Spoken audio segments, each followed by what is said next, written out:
All right, guys. Hey, welcome back. This is Fridays in Football. This is the week of December 20th, and this is a special edition since we won't be back next week. We'll probably be on holiday break. So we got a lot to talk about. A lot happened last week, and lots coming up too. So enjoy the show. That's Jaden. That's Tyler, and I'm Ace. Here we go.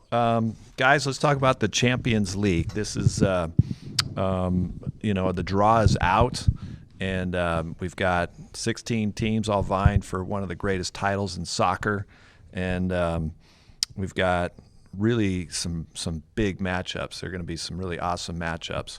And so what do you guys make of it? What are some of the best matchups do you see? And then after that, we're going to talk about your predictions for the Champions League. Who gets out of the top 16? So, Jaden, we'll start with you. What do you make of this Champions League draw?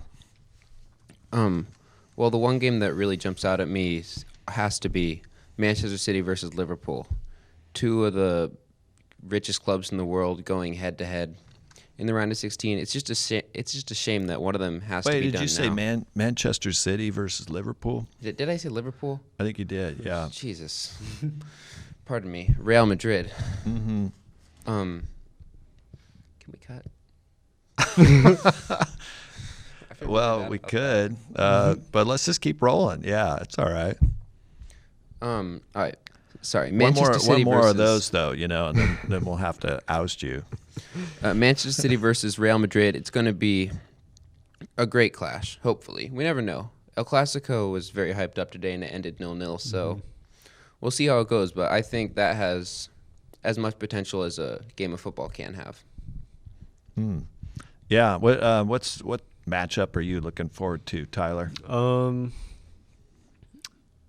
I'd say either Atletico Madrid versus Liverpool, or I think Tottenham versus Rb Leipzig will be really interesting because right now it's really hard to tell which one will go through. I'd say it's pretty much like 50-50. You got Rb Leipzig, who are top of the Bundesliga, and Tottenham, who were in the final last year but aren't doing too well right now, but they also just got a new manager in Jose Mourinho. So like the 2 months in between now and that game will be very impactful, but right now I don't know. I think that's my most interesting game. Yeah, all those sound really good. I'm really drawn to Chelsea these days, and I'm looking forward to Chelsea Bayern. Mainly because Chelsea seems to be slipping a little bit. Bayern hasn't exactly been lighting the world on fire either. They're sixth in the Bundesliga, and so I don't know. I think it'll be interesting to see who comes out of that because, I would expect Bayern to, but something tells me Chelsea. I don't know. Maybe they seem to get. Maybe the Champions League brings out the best in them, but that one interests me probably the most. Frank Lampard's return to the Allianz Arena, where he won it in 2012. Yeah, right. He knows how it's done. So can he get the rest of the team to know what that is? So we have to wait until February until all these matches come down, but we're going to just go ahead and do it right now. Let's get our predictions out there. What do you think? We should write this stuff down. But first match is Atletico versus Liverpool. Who do you pick in that one, Tyler? I have mine written down right here. I picked Liverpool to go through. And I think Atletico will play really defensive because you kind of have to against Mane, Firmino, and Salah. And I think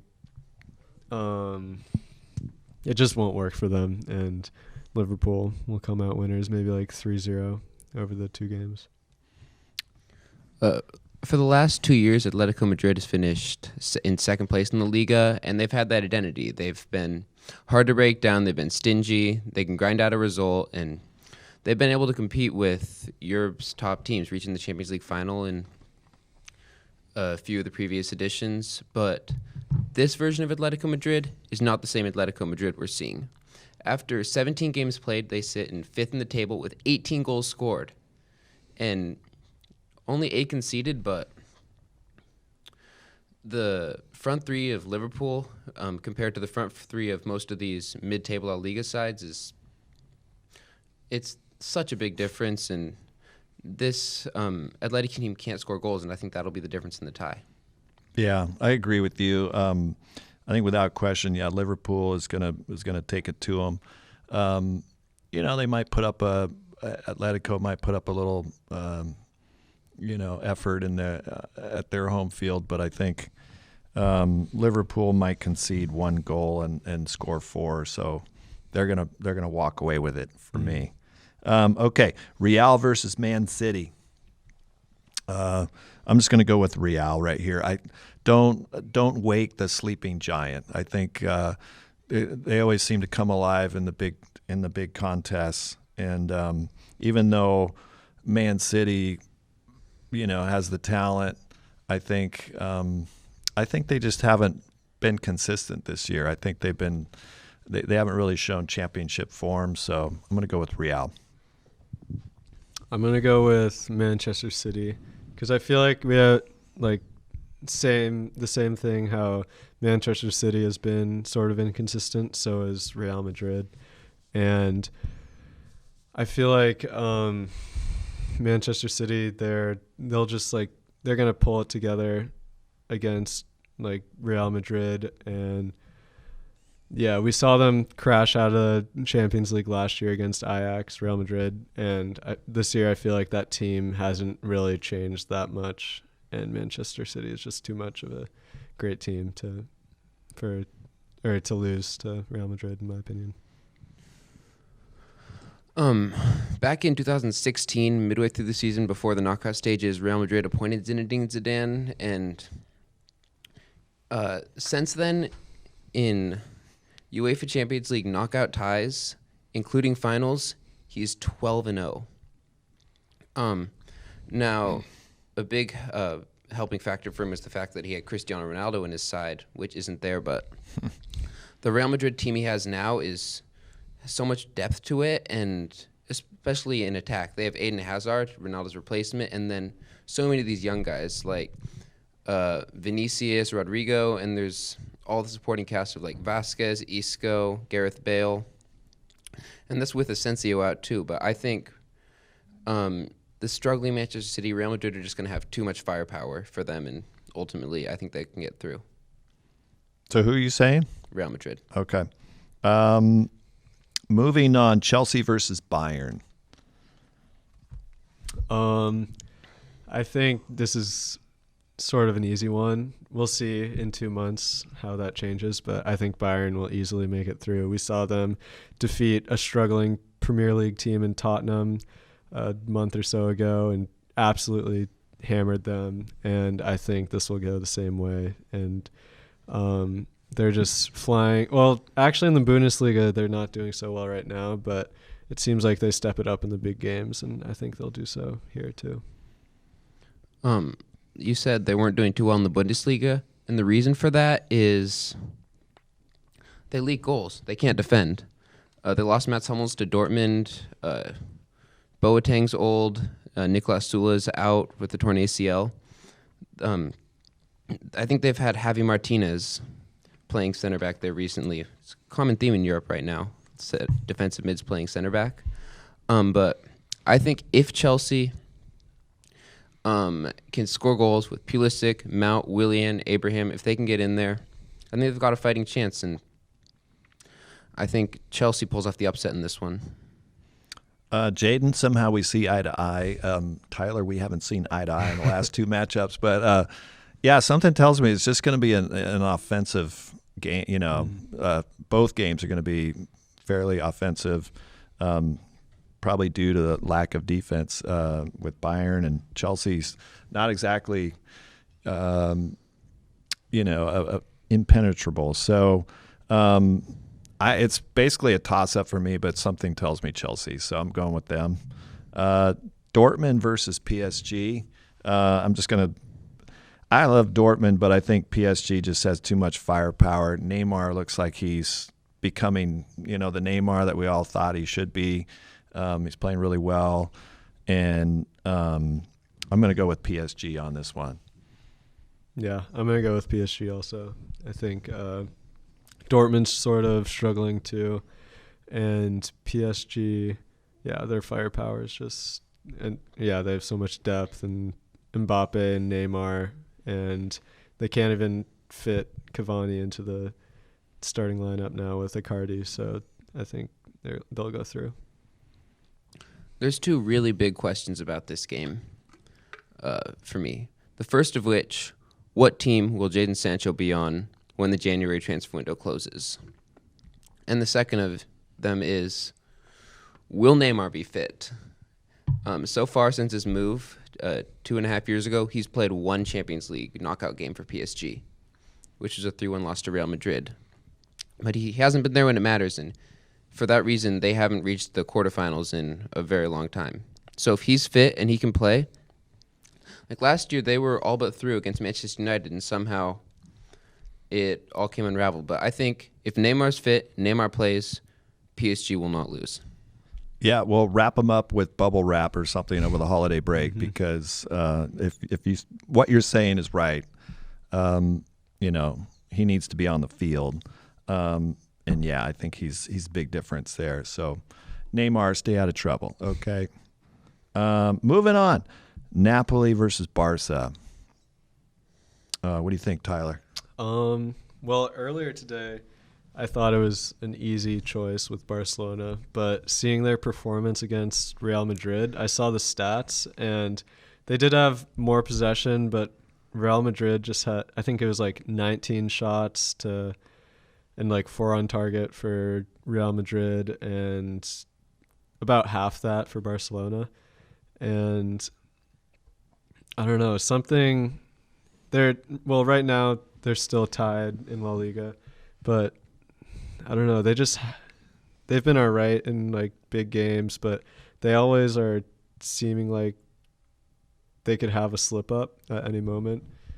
And, but I'm still going to go with Barcelona. I think Napoli just aren't good enough to, mark Griezmann, Messi, Suarez, and whoever else they send up there. Yeah, I'm going to finally agreeing with you. Well, we agreed on PSG too, but yeah, I'm going to go with you too. Barcelona, I think, has just got too much for Napoli. Napoli, I don't know. I think they're lacking just a real strong striker, that any team needs, and I think that's the difference. Barca's got too much offense for Napoli, although I like them. In the past 2 years, Barcelona have faced Chelsea and Lyon in the round of 16, and both times they've gone away in the first leg, gotten a draw, and then completely obliterated the opposition back at the Camp Nou. And with another weaker team in Napoli, I don't see anything that suggests that could change. Combined with the fact that Lionel Messi does not lose in the round of 16, I don't see how they could go out. All right. So Tottenham versus Rb Leipzig. I'm going to go with I think it's favorable draw for Tottenham. I'm not giving enough credit to Rb Leipzig, perhaps, but I just feel like Tottenham, with Jose Mourinho's expertise in managing these kind of games. Tottenham, let's face it. I mean, they were there last year all the way to the championship. They've got a really good team. They've got a good manager. I don't see them losing to Rb Leipzig. Yeah, obviously, I'm gonna go with Leipzig. Like Tottenham, something just doesn't feel right with them right now, but obviously that could change in 2 months. But I think people don't give Leipzig enough credit. They're doing really well in the Bundesliga right now, and Yeah, maybe it's an upset, but I think they're going to go through. If you look at the Bundesliga table, you see that Leipzig deserves to be where they are. 45 goals. Apart from Bayern Munich, the next team is Mönchengladbach Dortmund with 40. Or there's Dortmund at 40, Bayern at 44, and then Mönchengladbach at 43. So outscored everyone, have the best defense with only 19 conceded, a 26 goal differential. They're top of the Bundesliga right now because they've earned it. And if the tie was right now, I would say Leipzig would have it, no question. But a lot can change in 2 months. But I'm still going to go with Leipzig. Okay. Well, guys, ganging up on me there. All right. Next one is Lyon versus Juventus. Jaden, what do you think? I don't see that much to suggest that Lyon could have a chance in this tie. But in 2010, the last team to knock out Cristiano Ronaldo out of the Champions League in the round of 16 was Lyon, back in his first season at Real Madrid. But that's really all I have in Lyon's favor. Yeah, I mean, I'd have to agree. Juventus all the way. Yeah, Tyler. Yeah, I think this is the easiest tie to sort of predict. Like Lyon right now are sitting 8th in the Ligue 1 table, which they're like the 5th best team out of the top 5, and you really like a team like, I don't know, you just don't expect a team that's sitting 8th in League 1 to beat Juventus right now. Yeah. Okay. There we go. Add that Memphis Depay is injured too, out for the season with a torn ACL. Oh, yeah, that's pretty important. Yeah. Let's go. Final matchup is Atalanta versus Valencia. I'm going to go with Valencia, but it feels like a toss-up here. Valencia, I think, is having a little bit better season, and I'm going to go with them. I almost feel like Atalanta's lucky to be there, maybe that's their lucky charm, to keep moving on. I don't know, but in this one, it's really the hipsters matchup. Both the teams. How did Valencia win their group? I have no idea, but they're both there, and I think Valencia have more firepower, and with Kevin Gamero, their strikers' names, other strikers just slipping my mind right now, but Danny Parejo in midfield, Gabriel Paulista, I think they just have more class, and I see them to advance.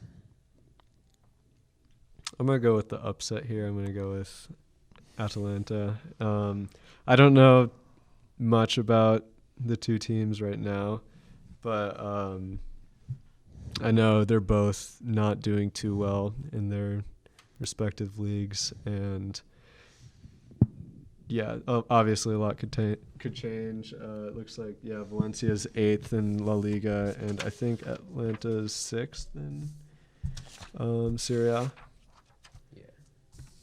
Yeah. I'm gonna go with the upset with Atalanta. all right. I might add that last year, absolutely nobody had Ajax beating Real Madrid. And then Juventus too, but anything can happen. We'll just have to wait and see. Mm-hmm. Well, speaking of waiting, the matches will come up in February. I think February 18th, if I'm not mistaken. So we got a little ways to wait, and that's kind of what I like about the Champions League. You get a draw, and then you get a lot of anticipation built up to it. So looking forward to that.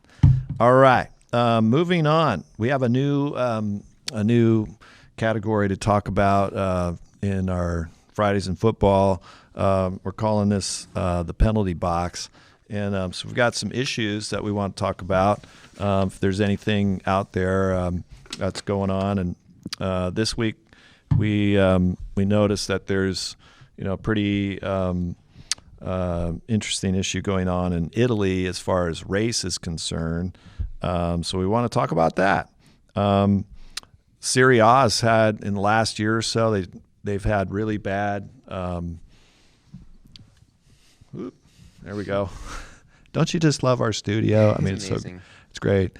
But in Italy, Serie A, the league has had a lot of problems with racism. So they've wanted to, make things better, and so they've tried that. And just recently, there was some artwork that came out that just seemed to make the whole situation even worse. And so we want to talk about that. It's there was some artwork that was commissioned, I think back in May, by this artist. His name is Simone Fugazzato, if I'm saying it right, Fugazzato. Anyway, he came up with this idea, and it's based on players that are, the subject of racist chants. Oftentimes, they'll do monkey chants, call players monkey, and the league has tried everything, trying to stop this, and yet it still persists. So enter this artist who came up with this artwork, and a lot of the teams, a lot of the clubs, and a lot of people were just outraged at what the artist came up with, and what he did. I don't know if we can show this. It was it's that art form, the triptych, which you have three images, and they're images of monkeys. And so like Inter and AC Milan, Roma, they've all spoken out about this. They call it an outrage. They say that it's, they appreciate that the league is trying to address this, but it's not the right way to do it. How can we use artwork in this way? It's just not a good point to make. So, what did you guys make of this? This artwork and what's happening in Italy as we speak. Well, I would like to say that I feel really sorry for these players at Udinese, Cagliari, Hellas Verona, etc. That just for the players themselves that have to be represented by such idiots. And like when I read something like that, I'm like, damn, Cagliari sucks. I don't like that team. I just feel bad for the players because now there's that connotation surrounded with their club that they had nothing to do about. They had nothing to do with, and the game, it's supposed to be revolving around them. They're the brand. They're the football. Yeah. So it's You can keep going. So it's just a distraction, and then the fact that there's self-respect, or not self-respected, like generally respected people in Italy. Not anyone can launch an anti-racism campaign or get in charge of like a responsibility like that. But if you do, if you're going to use an animal, I think it might be one of the stupidest and just most abominable ideas ever to use the exact animal that has been so connected with all these, with all this racism. It's just, it goes beyond me. I don't understand how. Yeah, it's crazy because you hear about these like racist acts almost like every week or every couple weeks in Italy, and nothing, like you hear that like they try to track down the fans who were chanting and like give them bans, but obviously that's like not enough because it happens so often. So they really just need to, and I don't think, obviously this artwork was not the way to go either, so they just need to find a better way to figure this stuff out. Yeah, they sounds like the league, they've all the clubs signed some charter. We're against racism, so okay, that's good. They're all trying to build in some technology, so that they can do facial recognition, so if you're scanning the stands, you can recognize these guys. Of course, some they'll put on a mask or something, but I think there are attempts to try to identify people and prevent this. And then they also tried this. This is what they call a three-pronged approach. So they have those first two approaches. Then they have the third approach, which is the cultural approach. And so they commissioned this artwork, and so you can see they're trying, but like you said, I feel like the people that they're trying to it's kind of like an intellectual exercise, because the artists, if I could quote, they talked to him, and I'm just going to read what he wrote. Like there's a reason behind what he did. So I'll just in fairness, this is what he intended to do. He said, to understand this work, you need to enter into my world and see the monkey as the protagonist of my artwork over years and as a metaphor of the human being. Over the years, I painted almost every virtue, weakness, and madness of the human being through the form of the chimpanzee, which allows me to express the soul of the human being, though the looks, but ridiculing the habits, the tics, and the unhealthy habits. In this case, given that I had witnessed the insults in the form of making monkey sounds to Koulibaly at San Siro, I came up with a piece that used the same language of the fans but churned it on them. I can't stop you from yelling at the monkey stadium, so I will show you how we are the same, all the same. That is, we are all monkeys, a bit like Danny Alves made fun of those who threw bananas from the stands. I take it, I eat it, and show a tone of a different kind. This is why I painted three monkeys, a Western monkey with blue eyes, an Asian with almond eyes, and a black one with a face inscribed in a soccer ball. It is as if to say, we can be different color, but at the end, we all roll the same. I think that's an intellectual exercise. I think people, when they sit and think about that, they can understand that, but I think he's missing the whole audience. Yeah. I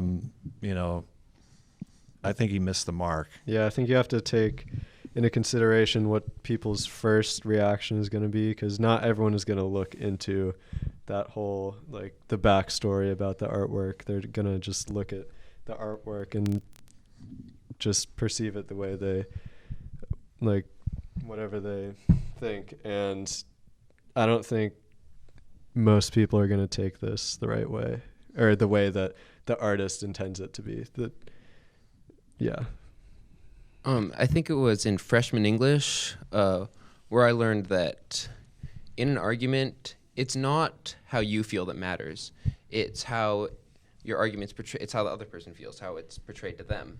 And for the Serie A, I don't think it's that bad of a problem for the imagery itself, but for the Serie A to not recognize this and say, whoa, we could be crossing some lines right here. This could be taken really badly.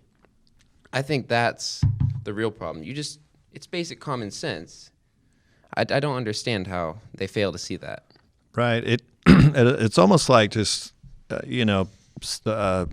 just lighting a match. Like there's already all kinds of inflammatory. People are just inflamed right now with some of the things that have happened. A couple of weeks ago we had the Black Friday incident where on the cover of the newspaper you have Lukaku and Smalling, previewing their match, and it said Black Friday, and it's, and that's abhorrent, and so clubs are trying to do their darndest, to take racism out of the game, and yet the media, in this particular case, just seems to be fanning the flames, and it's not helping. So, to their credit, some of these clubs are saying that particular publication isn't allowed on their premises, and they're not allowing players to talk to their publication either. So that's the way to fight back, from these kinds of messages. Yeah. Anyway, yeah. Anything else to add on this issue in the penalty box? I think that about sums it up. So, yeah. Okay. All right. So moving on, let's go to the final third, and we're just going to kind of go around the horn, talk about stuff that we enjoyed over the last week. You know, players, games, strategies, whatever. You know, one thing that I thought I would be talking about would be the Real Madrid Barsa game. You know, two teams tied, and it just, I don't know, didn't end up the way we thought it would. Yeah, pretty disappointing. It's kind of a bummer. Yeah. It does set the scene for beautifully for the next Clasico, though. Mm. Right. It's almost like the first leg of a. Yeah. And they're still tied now. Right. Well, okay. Thanks for bringing the silver lining out there. That's nice. I was kind of down about that. I don't know. Anything else? What else is happening in the world of soccer last week that kind of caught your guys' eye? Liverpool lost to Aston Villa 5-0. Is that Liverpool with like air quotes or? Yeah, at least 5. Yeah. I think it's just a really bad scenario. Like, there's no good way out of it, because had they played the quarterfinal later, the next available time to play this fixture would have been at the window allotted for the semifinals. So it would have just messed everything up. And as a Liverpool fan, it's just really unfortunate that we had to go out like that, especially after beating Arsenal 5-5 and then 5-4 in penalties. Mm-hmm. But what are you going to do? We won in the Club World Cup semifinal against Monterrey today. Bobby Firmino scoring the winner. And then the Club World Cup final this weekend, I think, will be a great game. Gabriel Barbosa for Flamengo, who scored the equalizer and the winner in the Copa Libertadores final. By the public opinion of the Brazilians, they want him to be their starting number 9 for the national team, because they're not a big fan of Firmino, who plays over in England. And those two are coming head-to-head, which is going to be a cool little matchup. Wow. Yeah, that'll be awesome. Mm-hmm. Who do you think takes the win? It's going to be Liverpool? Yeah, I think Liverpool is the easy thing to say and probably the most likely, but I don't know. I could see Liverpool maybe slipping up. Well, did you guys watch the game today? How did Liverpool play? How did Monterrey play? I think that was, we were all kind of wondering, how does Monterrey stack up? Mm-hmm. Even this today, it wasn't like a full strength version of Liverpool. Their back line consisted of, at left back, they had Andy Robertson, center back Joe Gomez, and Jordan Henderson, who normally plays in midfield. And then the right back was James Milner. So, because Van Dijk was sick, Lovren and Matip are out, so Fabinho's out too. So they were playing Henderson, who's their 6th choice center back today. Ooh. Which is never good. But they still look pretty good. They had a lot of subs. Mane and Firmino each started on the bench. But I think they could. I don't see why they shouldn't beat Flamengo. There's European footballs. The players are just better than they are in South America and everywhere else in the world. So I think Liverpool should have not necessarily the easiest time, but they should be able to get through. Yeah, I think it really just depends how Liverpool comes out. If they go full force and go with all their starters, I think there's no way Flamengo wins this. But all right, yeah, definitely. Yeah. I'd jump on that bandwagon. Mm-hmm. Yeah. Other anything else from this past week that caught you guys' eye? Maybe we should look ahead to next week. Yeah. Let's look ahead. Should we look ahead for the whole break, because we're not going to record again for 3 weeks? Yeah. What? Maybe something for this week, something for the following week. Yeah, I think for this week, the game that I'm most excited for is Leicester City versus Manchester City, because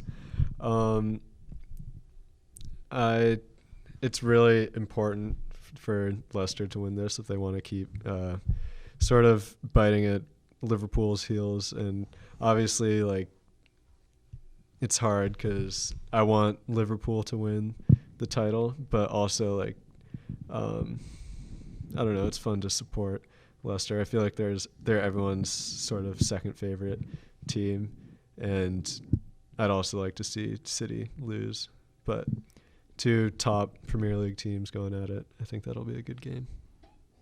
What about you, Jaden? Well, there's Manchester City versus Leicester on Saturday, but then just 5 days later on Boxing Day, Liverpool versus Leicester City, 1 versus 2 in the table. And if Leicester City don't win these next 2 games against Liverpool and Manchester City, their title bid is over, and Liverpool have, for all intents and purposes, won the league. So I think we're going to see it either make or more likely break this next few weeks, and I'm excited for that. Mm-hmm. All right, yeah. Stay tuned. Will Leicester put on the big boy pants and keep on winning? We'll see. I'm going to go with this one's kind of obscure, but I'm gonna pay attention to the Berlin versus Leipzig game. We kind of forgot, but Jurgen Klinsmann is now the manager of Berlin, and I think he lost his first match, but I don't know how many matches. He won one. Oh, did he? I saw that. At least one. I don't remember. Okay. Yeah, he's been there for a couple of weeks, I guess. But first one was against Dortmund. I'm just going to pay attention because he's got a couple of weeks in, and we'll see how how he responds to the Bundesliga leaders, and I'm kind of pulling for him. Mm-hmm. Wouldn't mind seeing Klinsmann do well. Okay. Anything else? Anything else we're looking forward to? There's some other notable fixtures. There's Chelsea versus Tottenham. Mourinho's return to Stamford Bridge again. It's kind of getting old at this point. And then, so the Boxing Day fixtures start on Thursday. There's 9 games on that. Then on Friday, City play Wolves to complete the match day. And then there's another match day on Saturday. So just a 2-day break for the players. I think this is honestly, it should be against the code of ethics. It's a cruel and unusual punishment to, I don't know how they do it over there in England, but to make players play 2 games in 3 days. I love it as a fan, but right. It's so hard for the players. And then like Wolves I think it's December 27th, they play Manchester City at home, and then I think they play Liverpool away on the 29th. How's that for a turnaround? That is. Well, good luck to those players. I hope they make it through that cruel and unusual schedule there. I know if that was happening here in America, we'd be like, oh my God, they can't do that. I mean, don't get me started. So speaking of America, or anywhere in the world, it's the season of giving. And so I thought we'd throw this in just as a way to think about our favorite team or some team that you want to think about. What would be a present for your team? Some gift that your team really, really needs bad. Like, we really need that gift. What would it be? I'm going to jump in here. So, a Timbers fan, we kind of got an early present. Valeri signed for a multi-year contract. We don't know how many years. It's a TAM deal, so it keeps 2 DP slots open. So that's kind of like our early present. But I think my gift for the Timbers would be just a really great. We need another forward we need to fill those 2 DP slots. So that's what I'm looking for. Mm-hmm. We need a winger and/or forward, and maybe a 10 or a forward and a winger. How about that? Yeah, I was actually thinking the same thing. I think, except my thoughts are a little bit different. I think we could use another center back. A DP center back would be really helpful to play alongside Mabiala. But yeah, definitely a forward. And I mean, I would be happy with a forward and a winger too. But Jaden, what about you? Seattle, you gonna get a lump of coal up there for your team? I'm not quite sure what our deal is with center backs. I know we declined the first option on Torres, and I think Kim Kihi's gone, but we're gonna need to sign a few of them. But at this current state of the club, I think what I really want is a Champions League run come February and March. But at the same time, I want a Champions League run without the expense of our MLS season. Because a few years ago, Toronto made it all the way to the final and lost on penalties, but they were last in the table at that point because they had been focusing on the Champions League and just feeling like a B team at the weekend. So then at that point, they were already too far back to make it for the playoffs. And I want to win everything, and I think that could be a real possibility. That's the next step, isn't it? I mean, why is that such a big deal? You play some Champions League games, you play some league games. I mean, shouldn't that, like Liverpool does it, Real Madrid does it. Why is that such a hard thing? Mm-hmm. I don't know. That's a big place where the difference in quality shows itself. Yeah, but I mean, can we not play starters, multiple games in a stretch? Why is that so hard? Ronaldo does it all the time. The guy's 34 years old. The difference between, I don't know, Diego Valeri and Ronaldo is Ronaldo can get tired, but he's still Ronaldo, and he can still be almost at his best when he's not 100% fully fit. But if you have someone like Valeri or Jordan Morris or any of these middle-class MLS players, if they get tired, they start to become lesser players. And I think stamina it's a huge factor with it. And the way they train, the way everything's set up, it's just harder for these players. Well, so okay, granted. I mean, so what you're saying is they just need to be in better shape. Is that what you're saying? European players are just in better shape, or? I think that could be part of it. It's a lot more taxing up in Europe to, I don't know, everyone's more physical, probably a little more faster, or a little faster, yeah. Well, got to be able to keep up. Well, then not that I want Seattle to do it, but you're right. I don't want to see one, you have to sacrifice one thing for another thing. That's, to me, is just, the step needs to be made, where that's not happening. We gotta have teams be able to compete in both. Otherwise, we got to increase the cap or something, increase depth on the team. It's not fair to the fans. Gosh, I wonder which, champ or what competition we're going to put our money into, so fans want to show up to the game knowing that the best is going to be happening, whether it's a Champions League game or an MLS game. I think they're trying to help teams by giving them, preparing them more to play in these bigger competitions by adding the Leagues Cup, which adds more games, which adds more midweek games, which makes it harder for the players, so they can hopefully make that next step up. Because that's really, the only way you're going to get there is practice, practice, practice. Yeah, right. Well, okay. Well, there you have it, guys. That's a wrap. I think we hit a lot of different topics, and it's going to be a long break. Hope our fans out there can hang on for a couple of weeks. We do have extra episodes you guys can catch up on. If you haven't seen all of our episodes, this will be episode number 6. So anyway, here's to a wonderful break for you guys. Enjoy, be happy, be healthy, and we'll see you guys on the other side of the year. All right. Thank you.